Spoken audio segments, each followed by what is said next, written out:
Lisa, I wanted to give you guys kind of an update on my bariatric surgery journey, what's going on. On the second, I went to the informative seminar, and then 3 days ago on Wednesday, I went for my consult with my bariatric surgeon in Spokane, Washington, and it went really well. When I got there, they had me fill out some paperwork. They had already contacted my insurance to see if I even had bariatric um, benefits, and I do. So, actually, that day, it was like 3 days before I even went into my consult. Um, my insurance company called me and they got me set up with um, just a bariatric surgeon case manager. So there's like paperwork I need to get for them. So the ball is rolling and it's rolling really fast. And how I feel about that, I'm not quite sure.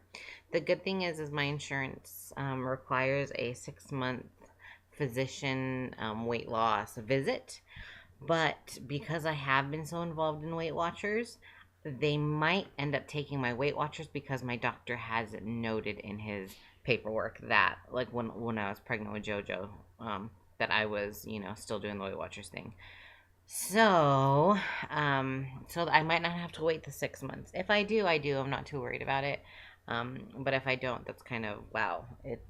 I mean, I could have a surgery date as soon as 6 weeks. So anyway, so I got into the place, filled out all the paperwork, then they brought me back and they had me completely strip and then put on a hospital gown, and then they took my weight because they want to know your exact weight. Um, I guess their scale takes into consideration the weight of the um, surgery gown or the the hospital gown. So my weight was 232.4. No, 231.4. And my height, I think I like shrank because I could have sworn I was like 5'7", but they got me at 5'4". So, oh well, if I shrink, I shrink. So they marked that down and then they brought me back in. She checked my heart rate and then she checked my blood pressure. My blood pressure was through the roof. I mean, I've always had like high-ish blood pressure, but mine was 135 over 101.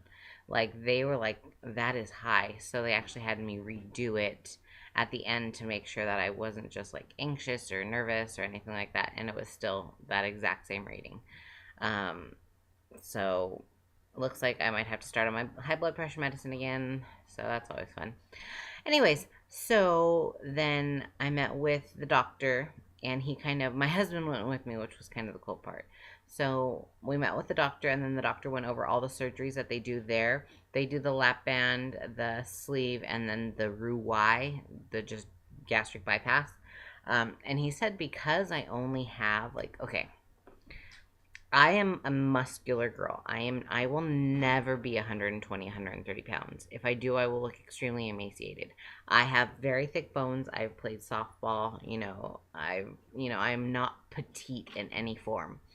So he asked me when I was my fittest, what did I weigh? And I told him I remember playing softball and being like 147, 150. And I was thin, and that was in high school. And that looks good on me because of my body frame. So he said, well, based on the chart that they have, my ideal weight, which is like 24 BMI, is 130. I laughed. I was like, that is funny because I will never, ever be 130. I don't care. I mean, unless I move to Africa and like don't eat, I will never be 130. So he asked me what my ideal weight would be, and I told him probably back down to 150. Um, and so that's our goal. So that gives me a total of 80, yeah, 80 pounds that I need to lose. Which he said ideally they like to see you at like 100, but because of my polycystic, because of my hypertension, hypothyroidism, and because of my high blood pressure, he doesn't see any issue. Oh, and my knees. he does not see any issue with the insurance not covering it. And so the main two that we talked about was the lap band versus the sleeve. And I told him I had done my research. I've been doing my research for quite some time now, and I had decided to go with the sleeve. I said the lap band is just, it's just appealing because it's not permanent. You're not cutting my stomach, but I've known a lot of people that have had it done and that have cheated. So I told him we're gonna go with the sleeve. Kimber, stop. So I have to meet with my primary care physician, and I have that meeting, I believe, give me a second. Where's my calendar? I have that meeting with my physician in 2 days. All right? No. Well, I thought I had it in there.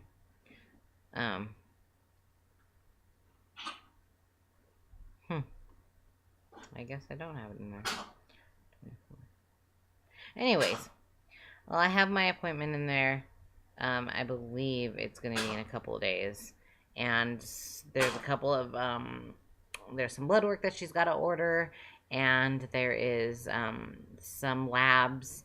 And I've got to get an EKG and an upper GI, whatever it's called. So I'm doing those. Oh, and then she wants to look at my stomach because I have like really bad sores in my stomach. Not ulcers,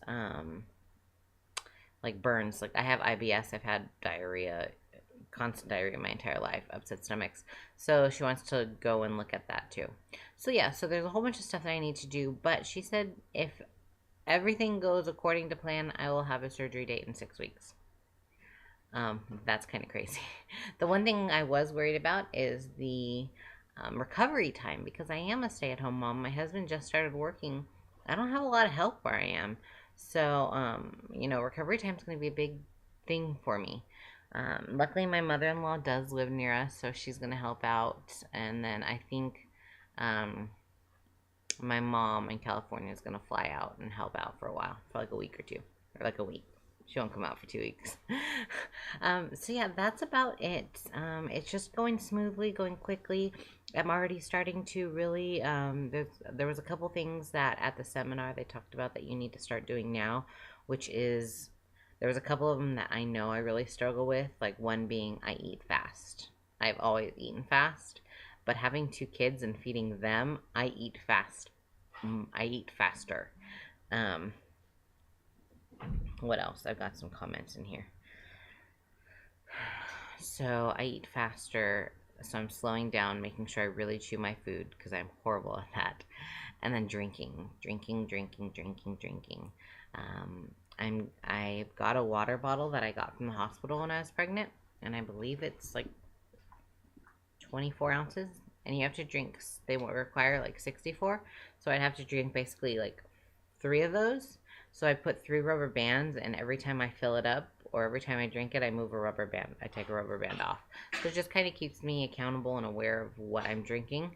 But I just realized I don't think I've been drinking that much because I have ice in there. I love ice water.